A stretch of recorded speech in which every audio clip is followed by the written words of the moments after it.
से सरदार पटेल का 150वां जन्म जयंती वर्ष शुरू हो रहा है। आने वाले 2 वर्षों तक देश सरदार पटेल की 150वीं जन्म जयंती का उत्सव मनाएगा। ये भारत के प्रति उनके असाधारण योगदान के प्रति देशवासियों की कार्यांजलि है।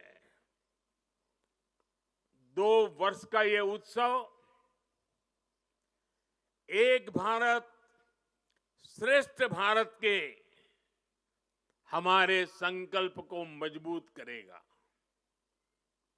ये अवसर हमें सीख देगा कि असंभव से दिखने वाले काम को भी संभव बनाया जा सकता है। जब भारत को आजादी मिली थी तो दुनिया में कुछ लोग थे जो भारत के बिखरने का आकलन कर रहे थे। और अभी हमने सरदार साहब की वाणी में उसका विस्तार से बयान सुना।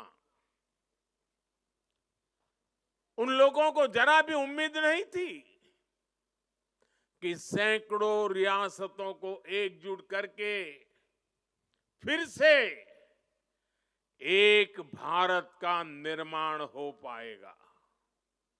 लेकिन सरदार साहब ने ये करके दिखाया। ये इसलिए संभव हुआ क्योंकि सरदार साहब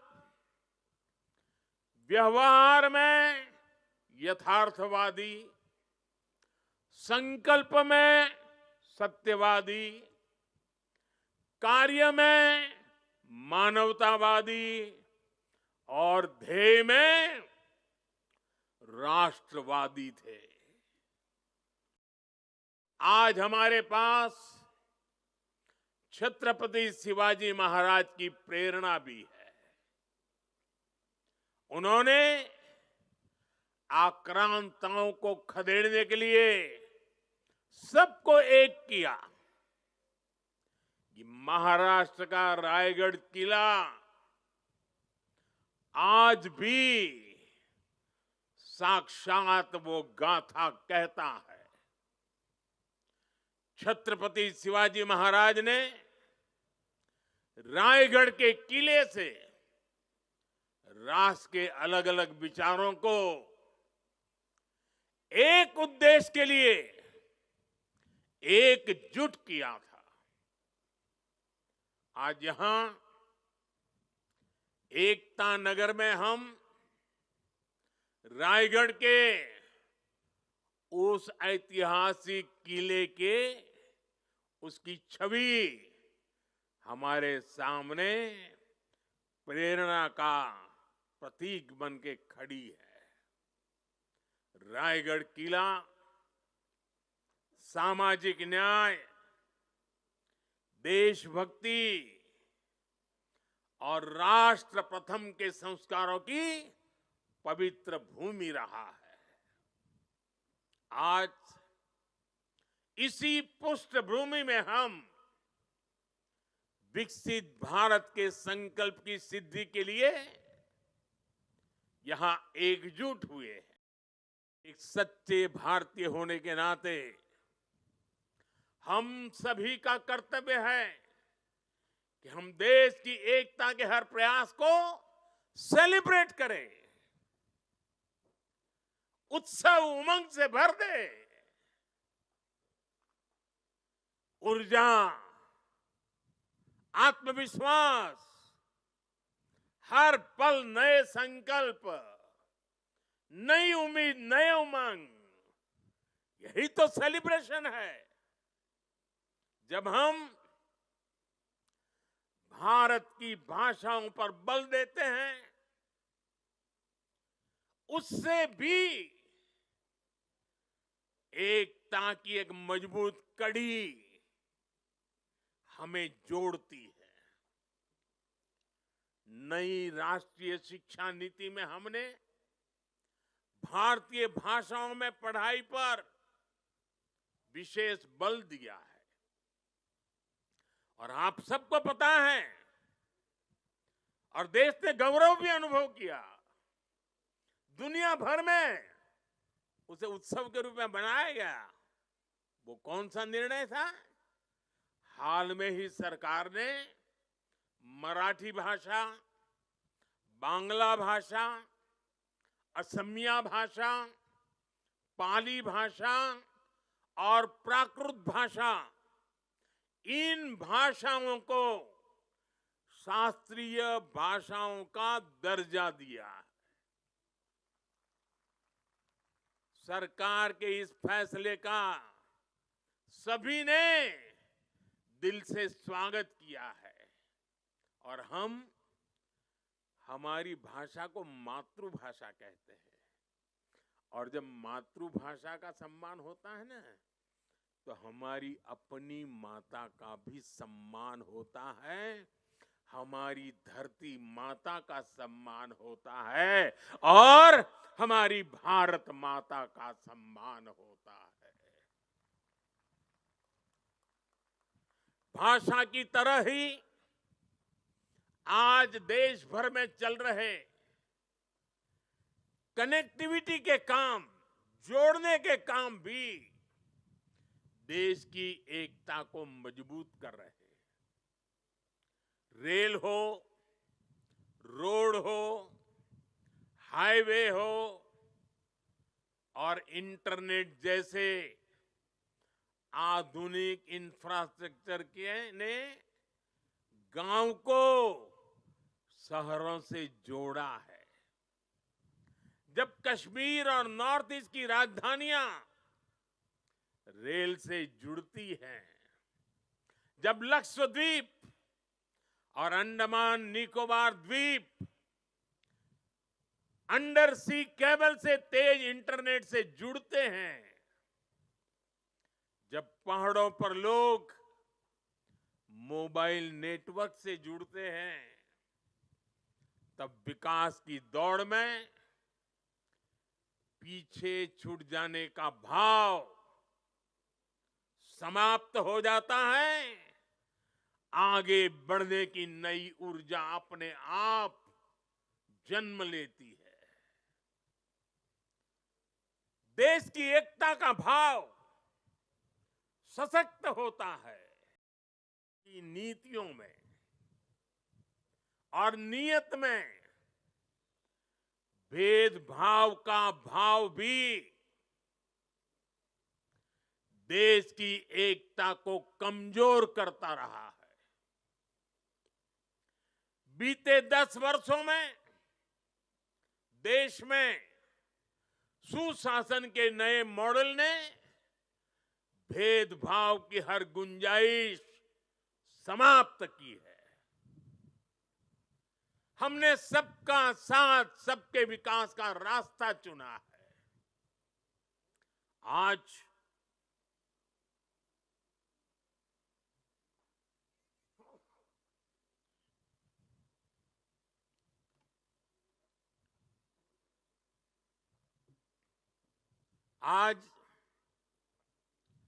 हर घर जल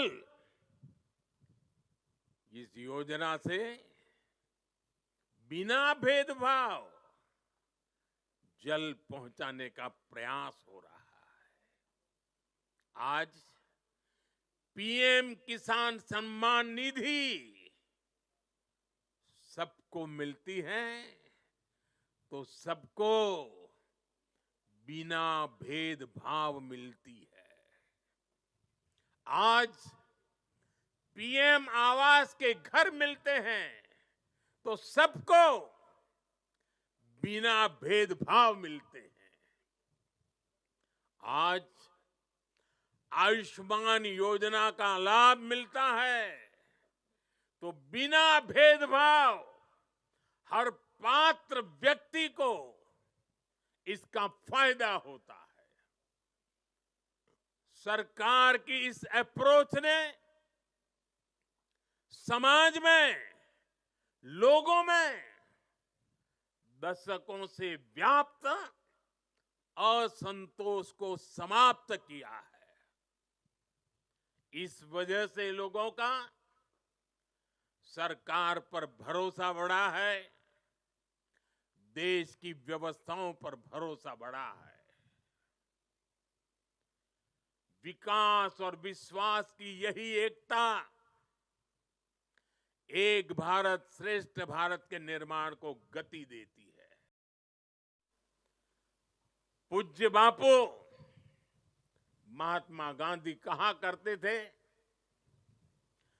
विविधता में एकता को जीने के हमारे सामर्थ्य की निरंतर परीक्षा होगी, गांधी जी ने कहा था। और आगे कहा था, इस परीक्षा को हमें हर हाल में पास करते रहना है। बीते 10 साल में भारत ने विविधता में एकता को जीने के हर प्रयास में सफलता पाई है। सरकार ने अपनी नीतियों और निर्णयों में एक भारत की भावना को लगातार मजबूत किया है। आज वन नेशन वन आइडेंटिटी यानी आधार की सफलता हम सब देख रहे हैं और दुनिया इसकी चर्चा भी करती है। पहले भारत में अलग अलग टैक्स सिस्टम थे। हमने one nation one tax system GST बनाया। हमने one nation one power grid से देश के पावर सेक्टर को मजबूत किया। वरना एक वक्त था, कहीं बिजली तो होती थी, कहीं अंधेरा होता था, लेकिन बिजली पहुंचाने के लिए ग्रिड टुकड़ों में बटी पड़ी थी। हमने वन नेशन वन ग्रिड इस संकल्प को पूरा किया। हमने one nation one ration card से गरीबों को मिलने वाली सुविधाओं को एक साथ जोड़ दिया, एकीकृत किया।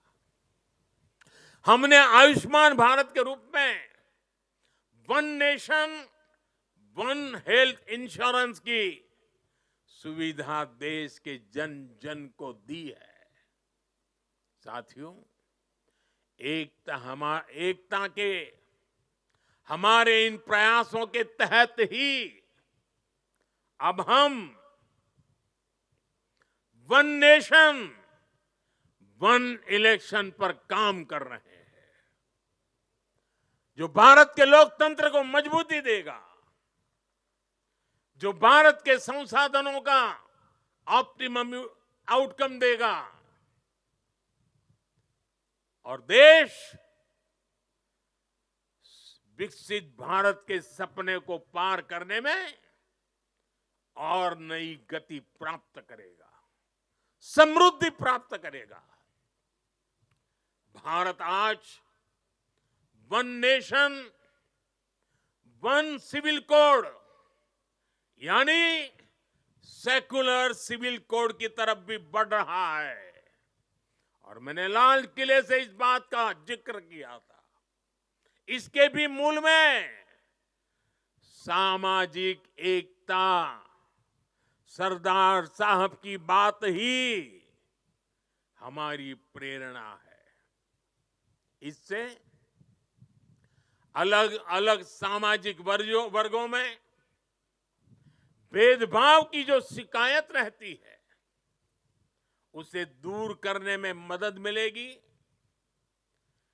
देश की एकता और मजबूत होगी, देश और आगे बढ़ेगा, देश एकता से संकल्पों को सिद्ध करेगा।